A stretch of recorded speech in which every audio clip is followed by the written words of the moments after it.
बहुत बहुत स्वागत है मेरे चैनल में आपका। तो दोस्तों आज हम बात करेंगे एनएफटी की इंपॉर्टेंस के ऊपर बात करेंगे, कितना इंपॉर्टेंट है। अगर ये जो प्रोजेक्ट है, अगर ये अच्छे से काम करता रहा और जैसा इसने आपसे प्रोमिस किया है, जैसा इन्होंने जो छोटा सा एक रोड मैप लेके आए हैं, उस हिसाब से इन्होंने अगर काम किया, जैसे जेके ईवीएम के साथ जो कनेक्टिविटी हो रही है पिक्सल जो टोकन की, और जैसे एयर ड्रॉप होने वाला है, जैसे बर्निंग होने वाली है, काफी चीजें और पार्टनरशिप भी आने वाली है। तो ये चीजें इंपॉर्टेंट क्यों हो सकती है एक होल्डर के लिए, एक इन्वेस्टर के लिए, इन सब बातों के ऊपर मैं थोड़ा सा आपको बताऊंगा कि भाई ये चीजें इंपॉर्टेंट क्यों हो सकती है। और एनएफटी भी टोकन को अगर आपने बाय किया हुआ है तो होल्ड करना कितना इंपॉर्टेंट हो सकता है। देखो दोस्तों, सबसे पहले आप लोगों ने मेरा वीडियो जरूर देखे होंगे, इससे प्रीवियस जो वीडियो मैंने बनाए हैं, और वीडियो के हिसाब से जो इसका जो अगर प्राइस अगर देखो तो ऑलमोस्ट 3x के आसपास ये है इस वक्त। तो मतलब 0.005 के ऊपर था और ये 0.015 के आसपास ये अभी है इस वक्त। तो 3x के आसपास हम कंसीडर कर लेते हैं।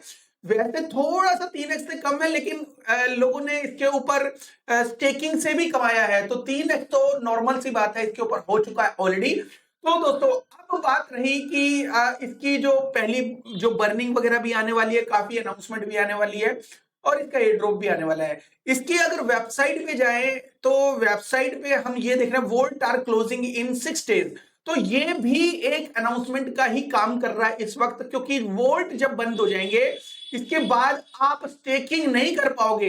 स्टेकिंग करने के लिए आपको नए ऑप्शन जो इसके अंदर आएंगे, मे बी वो आपको अच्छे ना लगे, लेकिन अभी तक जो स्टेकिंग के ऑप्शन थे इसमें बहुत अच्छे थे। हमने भी पोल किया और पोल करने के बाद जो हमने उसके अंदर बोला कि भाई ये हमें 100% की स्टेकिंग नहीं चाहिए और टोकन की बर्निंग होनी चाहिए और एक्सचेंज की लिस्टिंग भी होनी चाहिए। तो उन्होंने इस चीज को एडमायर भी किया, बिकॉज कम्युनिटी ने उस पोल को साइन भी किया था। और उसके बाद ये जो रिजल्ट निकल के आया, हमें कहीं ना कहीं ऐसा लगा कि हमने जो पोल किया था उसके बाद ये चीजें सामने आई। ठीक है, तो एनीवे तो 6 डेज इसके अंदर रह गए हैं, और जो है 6 डेज के बाद ये वोल्ट्स बंद हो जाएंगे। तो स्टेकिंग के ऑप्शन में भी आपको उस टाइम अच्छे ना लगे, लेकिन अगर आपने स्टेकिंग की है इसके अंदर और आपको टोकन मिलते जा रहे हैं, और मतलब जब तक आपकी स्टेकिंग खत्म नहीं होगी आपको मिल रहे हैं, तो वो भी एक प्लस पॉइंट का काम करेंगे। और लास्ट में अगर जाते जाते कि अगर एक आधी आप 100% वाली स्टेकिंग इसके अंदर कर दें, तो फॉर लॉन्ग टर्म आपका जो वो फंड है वो एक सेफ्टी पर्पज से काम आ सकता है आपको। ठीक है, तो उसमें क्या है, 100% आपको स्टेकिंग मिलेगी। जैसे आपने $8 लगाए या $10 लगाए, तो आपको $10 के हिसाब से जो टोकन आ जाए तो वो डबल टोकन मिलेंगे आपको। वो ये नहीं कि भाई 1 साल के बाद मिलेंगे, वो आपको मिलेंगे डेली बेसिस के ऊपर। तो ये बहुत अच्छी बात है, और ये जाते जाते अगर किसी को करना है तो ये बेनिफिशियल हो सकती है स्टेकिंग। ये तो बात रही स्टेकिंग की, और दूसरी बात मैं आपको दिखाता हूं कि भाई इसके अंदर और क्या बेनिफिट आने वाले हैं। तो सबसे पहले एनएफटी भी इंपॉर्टेंट क्यों है और ये एक अच्छा आइडिया क्यों हो सकता है। सबसे पहले कि 6 दिन जो बचे हुए हैं स्टेकिंग के लिए, 100% स्टेकिंग उसमें मिल रही है।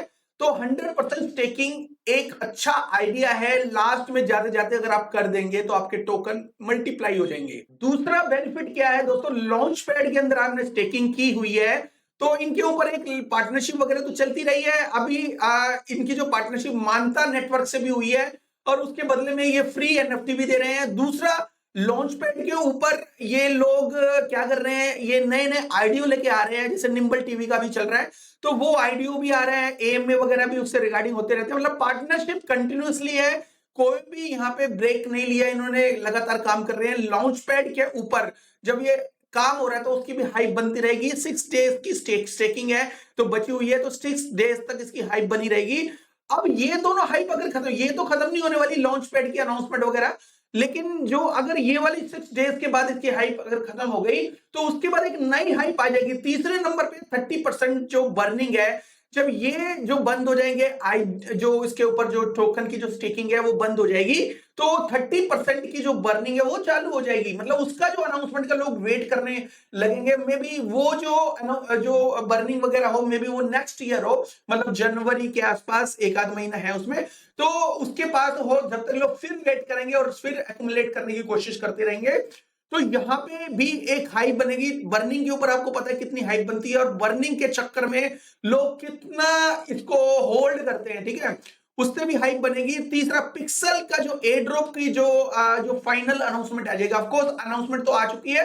पिक्सल जो टोकन जेके ईवीएम का टोकन है, उसकी जब अनाउंसमेंट क्लियर शब्दों में आ जाएगी तो काफी लोग और इसके अंदर डाइव डाउन करेंगे, और यहाँ पे भी रेट बढ़ने की संभावना है। तो ये चौथी चीज थी। और पांचवी चीज मैं बताऊं आपको, जेके ईवीएम जो पिक्सल टोकन है, इनका आईडीओ भी होगा। आईडीओ की वजह के साथ साथ ये मार्केटिंग भी जबरदस्त करेंगे।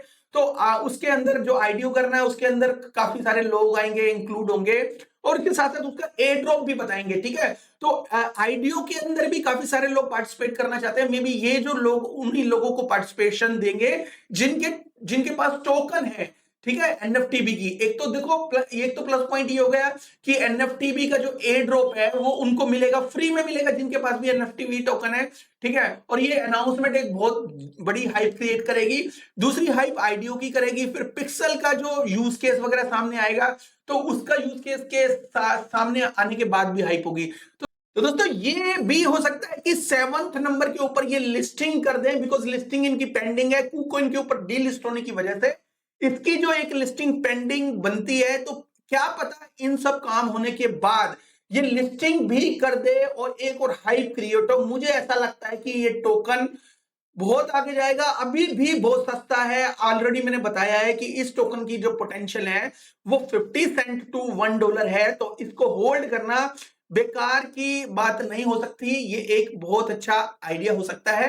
तो हम ये मानते हैं कि एनएफटी भी अगर ऐसा काम करता रहा तो एनएफटी भी could be a good idea for long term, ठीक है। और हाइप अगर बढ़ रही है, बिकॉज बिटकॉइन ने भी 40,000 को क्रॉस कर दिया है, और 40,000 क्रॉस करने के बाद जो छोटे टोकन्स हैं, अगर ये जैसे बिटकॉइन थोड़ी देर के लिए स्टॉप हो जाता है या थोड़ा सा अग्रेसिव मोड में इसका खत्म हो जाता है, तो ऐसे टाइम में जो इसका जैसे ही जो बिटकॉइन जो स्टेबल होगा, उसके बाद जो टोकन में जो रफ्तार आएगी, और उसी के साथ साथ मुझे लगता है, क्योंकि एनएफटी की अनाउंसमेंट भी बहुत है, एनएफटी के अंदर भी रफ्तार तेजी से आ सकती है दोस्तों, ठीक है।